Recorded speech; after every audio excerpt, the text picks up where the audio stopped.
Moi, je connais aussi les textes.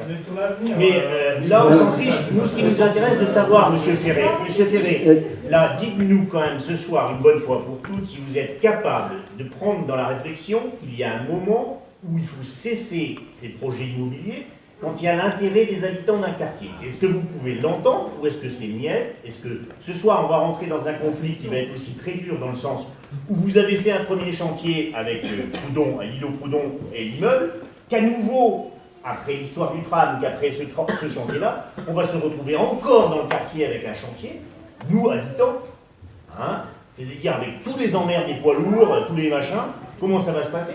Mais surtout, dites-nous franchement, est-ce que vous avez encore la capacité à entendre que, en tant qu'élu, le projet immobilier La Motte n'est pas un projet de votre projet de municipalité, vous ne l'avez pas écrit, c'est écrit nulle part, donc vous êtes capable de dire on peut arrêter ça, on peut réfléchir, poser les valises et réfléchir.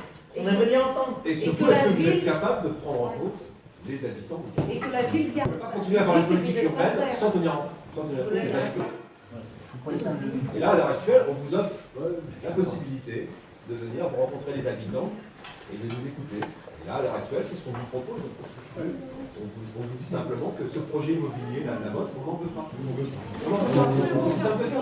Allez le faire ailleurs. Allez le faire à Est-ce que vous êtes capable d'entendre que, par exemple, les associations d'éducation populaire vont pouvoir arrêter les centres de loisirs? Est-ce que vous êtes capable d'entendre ça? Ah mais j'entends. Et est-ce que vous n'avez pas envie de faire un peu plus qu'entendre? C'est-à-dire aussi, on est toute une équipe, enfin ici on est dans un quartier, on l'a dit, et on est tous contents d'y être, sauf que ça serait peut-être faire ensemble quelque chose et positiver.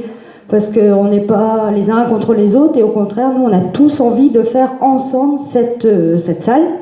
Et comme ça, peut-être que dans 3-4 ans, dans un autre endroit, vous pourrez le citer en exemple, quand vous venez faire des Coumènes, où la mairie n'a absolument pas donné son avis. Mais c'est bien utilisé comme bon endroit. Je l'ai dit. Est-ce que proximité et bien vivre ensemble pour vous? Non mais est-ce que c'est une question? Pour répondre à la question, Répondez à la question. il y a personne. Qui est posé un peu depuis le début. Alors est-ce que j'entends oui? Apparemment ça ne plaît pas quand j'entends. Donc est-ce que j'entends oui?